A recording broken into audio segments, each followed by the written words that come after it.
Friends info about all government job channel ਤੇ ਆਪ ਸਭ ਦਾ ਇੱਕ ਵਾਰ ਫਿਰ ਤੋਂ ਸਵਾਗਤ ਹੈ। ਗੱਲ ਕਰਦੇ ਹਾਂ Baba Farid university of health science Faridkot ਦੀ, ਜਿਸ ਨੇ ਕਿ ਟੈਸਟ ਕੰਡਕਟ ਕੀਤਾ ਸੀਗਾ ਕਲਰਕ ਦੀਆਂ 20 ਪੋਸਟਡ ਵਾਸਤੇ, ਕੈਸ਼ੀਅਰ ਦੀ 1 ਪੋਸਟ ਵਾਸਤੇ, ਕਲਰਕ ਕਮ ਪਲੱਸ ਕੈਸ਼ੀਅਰ ਦੀਆਂ 10 ਪੋਸਟਾਂ ਵਾਸਤੇ। ਹੁਣ ਇਹਨਾਂ ਪੋਸਟਾਂ ਵਾਸਤੇ ਜੋ ਟਾਈਪਿੰਗ ਟੈਸਟ ਦਾ ਸ਼ਡਿਊਲ ਹੈ ਇੰਗਲਿਸ਼ ਐਂਡ ਪੰਜਾਬੀ ਦਾ, ਉਹ 10/9/2020 ਸਮਾਂ 10 ਤੋਂ 11 AM ਤੱਕ।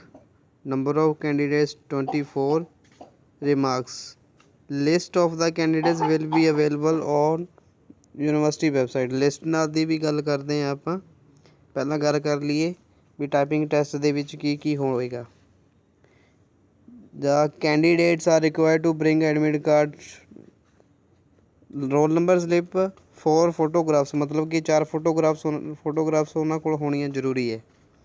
ਕੈਂਡੀਡੇਟਸ ਹੈ ਜਿਹੜੇ 1 ਘੰਟਾ ਪਹਿਲਾਂ ਪਹੁੰਚਣਗੇ। ਡਾਕੂਮੈਂਟ ਵੈਰੀਫਿਕੇਸ਼ਨ, ਜਿਹੜੇ ਦੋਨੇ ਕੁਆਲੀਫਾਈ ਕਰਨਗੇ ਇੰਗਲਿਸ਼ ਐਂਡ ਪੰਜਾਬੀ, ਉਹਨਾਂ ਦੀ ਡਾਕੂਮੈਂਟ ਵੈਰੀਫਿਕੇਸ਼ਨ ਹੋਏਗੀ।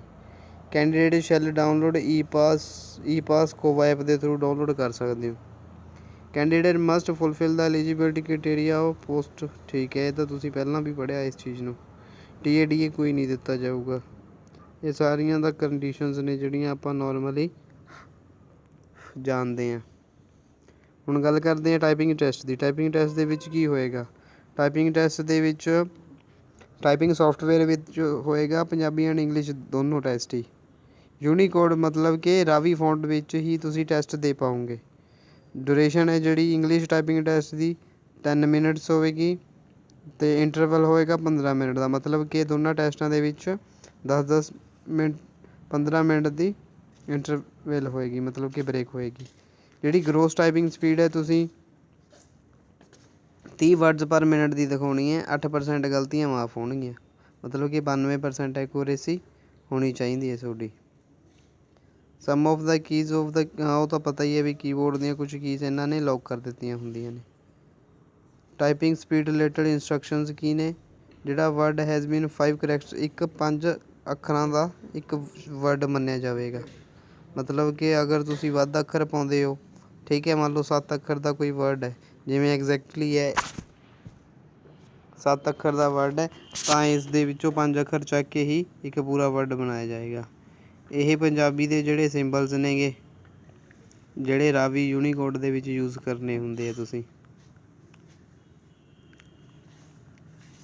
ਹਮੇਸ਼ਾ ਜਿਹੜੇ ਵੋਵਲਸ ਅੱਖਰ ਨੇਗੇ ਜਿਵੇਂ, ਉਹ ਇਸੇ ਤਰ੍ਹਾਂ ਹੀ ਪੈਣਗੇ।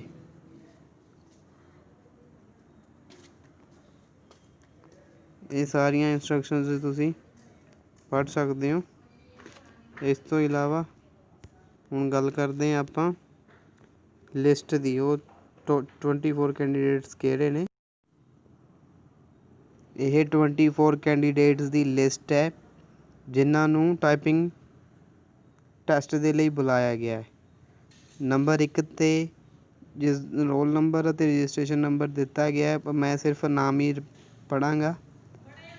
ਅਮਨਪ੍ਰੀਤ ਸਿੰਘ, ਸੁਰਜੀਤ ਸਿੰਘ, ਅਨਿਲ ਕੁਮਾਰ, ਰਮੇਸ਼ ਕੁਮਾਰ, ਅੰਜਲੀ, ਰਜਿੰਦਰ ਕੁਮਾਰ, ਅਰੁਣ ਕੁਮਾਰ, ਪਰਮਜੀਤ ਕੁਮਾਰ, ਦੀਪਕ ਗੁਪਤਾ, ਸਤੀਸ਼ ਕੁਮਾਰ ਗੁਪਤਾ, ਦੀਦਾਰ ਸਿੰਘ, ਸਾਦਾ ਸਿੰਘ, ਗੁਰਪ੍ਰੀਤ ਸਿੰਘ, ਮਹਿੰਦਰ ਸਿੰਘ, ਹਰਵਿੰਦਰ ਗੋਇਲ, ਜਗਸੀਰ ਸਿੰਘ, ਜਗਰੂਪ ਸਿੰਘ, ਸਰੂਪ ਸਿੰਘ, ਕਮਲਜੀਤ ਸਿੰਘ, ਕ੍ਰਿਸ਼ਨ ਲਾਲ ਸਿੰਘ, ਕਰਮ ਸਿੰਘ, ਗੁਰਮੇਲ ਸਿੰਘ, ਕੁਲਦੀਪ ਸਿੰਘ, ਹਰਬਿਲਾਸ, ਲਵਪ੍ਰੀਤ ਸਿੰਘ, ਮਲਕੀਤ ਸਿੰਘ, ਮਨਦੀਪ ਕੁਮਾਰ, ਜਗਦੀਸ਼ ਕੁਮਾਰ, ਮਨਦੀਪ ਸਿੰਘ, ਪਰਮਿੰਦਰ ਸਿੰਘ, ਮਨਦੀਪ ਕੁਮਾਰ, ਚਿਮਨ ਲਾਲ, ਮੋਹਿਤ ਢੀਂਗਰਾ, ਸਤੀਸ਼ ਕੁਮਾਰ, ਪੁਸ਼ਪਿੰਦਰ ਕੁਮਾਰ, ਜੈਪਾਲ ਸਿੰਘ, ਰਾਜੇਸ਼ ਮਸੀਹ, ਤਰਸੇਮ ਮਸੀਹ, ਰੋਬਿਨ, ਰਾਮ ਆਂਚਲ, ਸਵਪਨਜੀਤ ਸਿੰਘ, ਰਪੂਲਾ ਸਿੰਘ, ਸੀਮਾ ਰਾਣੀ, ਕਸ਼ਮੀਰ ਸਿੰਘ, ਸੁਮਿੰਦਰ ਸਿੰਘ, ਲੰਬਰ ਸਿੰਘ, ਤਰਨਪ੍ਰੀਤ ਕੌਰ, ਮਨਜੀਤ ਸਿੰਘ।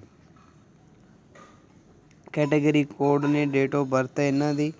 ਨੀਚੇ ਵੈਬਸਾਈਟ ਦਾ ਲਿੰਕ ਦੇ ਦਿਆਂਗੇ ਡਿਸਕ੍ਰਿਪਸ਼ਨ ਦੇ ਵਿੱਚ, ਉੱਥੋਂ ਜਾ ਕੇ ਤੁਸੀਂ ਇਹ ਲਿਸਟ ਹੈ ਜਿਹੜੀ ਡਾਊਨਲੋਡ ਵੀ ਕਰ ਸਕਦੇ ਹੋ, ਜਾਂ ਮੈਂ ਨੀਚੇ ਡਿਸਕ੍ਰਿਪਸ਼ਨ ਦੇ ਵਿੱਚ ਲਿੰਕ ਦੇ ਦੂੰਗਾ, ਉੱਥੋਂ ਤੁਸੀਂ ਡਾਊਨਲੋਡ ਕਰ ਲਿਓ। ਇਸ ਤੋਂ ਇਲਾਵਾ ਆਪਣੇ 2 WhatsApp ਦੇ ਚੈਨਲ ਨੇਗੇ। ਇੱਕ ਚੈਨਲ ਫੁੱਲ ਹੈ, ਸੈਕਿੰਡ ਚੈਨਲ ਦਾ ਲਿੰਕ ਨੀਚੇ ਅਸੀਂ ਵੈਬਸਾਈਟ ਲਿੰਕ ਨੀਚੇ ਦੇ ਦਿਆਂਗੇ। ਟੈਲੀਗ੍ਰਾਮ ਦਾ ਲਿੰਕ ਵੀ ਨੀਚੇ ਦੇ ਦਿਆਂਗੇ। ਇਸ ਤੋਂ ਇਲਾਵਾ ਇੱਕ ਆਪਣਾ ਹੋਰ YouTube ਚੈਨਲ ਹੈ ਜਿਹੜਾ ਟੈਕ ਗੁਰੂ ਦੇ ਨਾਮ 'ਤੇ ਬਣਿਆ ਹੋਇਆ, ਉਹ 'ਤੇ ਪੋਸਟਰਸ ਅਪਲਾਈ ਕਰਨ ਵੇਲੇ ਜੇ ਕੋਈ ਦਿੱਕਤ ਆਉਂਦੀ ਹੈ ਤਾਂ ਤੁਸੀਂ ਕਮੈਂਟ ਕਰਕੇ ਦੱਸ ਸਕਦੇ ਹੋ। ਅਗਰ ਇਸ ਚੈਨਲ 'ਤੇ ਤੁਸੀਂ ਨਵੇਂ ਹੋ ਤਾਂ ਚੈਨਲ ਨੂੰ ਜ਼ਰੂਰ ਸਬਸਕ੍ਰਾਈਬ ਕਰ ਲਓ, ਬੈਲ ਆਈਕਨ ਜ਼ਰੂਰ ਪ੍ਰੈਸ ਕਰ ਲਓ ਤਾਂ ਕਿ ਜਦੋਂ ਵੀ ਕੋਈ ਨਵੀਂ ਪੋਸਟ ਪੈਂਦੀ ਹੈ ਤਾਂ ਉਸ ਦੀ ਜਾਣਕਾਰੀ ਤੁਹਾਨੂੰ ਸਭ ਤੋਂ ਪਹਿਲਾਂ ਪਹੁੰਚੇ। ਆਪਣੀ ਵੀਡੀਓ ਨੂੰ ਆਪਣੇ ਯਾਰਾਂ ਦੋਸਤਾਂ ਮਿੱਤਰਾਂ ਤੱਕ ਪਹੁੰਚਾਓ, ਵੱਧ ਤੋਂ ਵੱਧ ਸ਼ੇਅਰ ਕਰੋ। ਜਲਦੀ ਹੀ ਮਿਲਦੇ ਹਾਂ ਕੁਝ ਹੋਰ ਨਵੀਆਂ ਪੋਸਟਾਂ ਦੇ ਨਾਲ। ਤਦ ਤੱਕ ਦੇ ਲਈ ਬੀ ਸੇਫ, ਸਟੇ ਕਨੈਕਟਡ।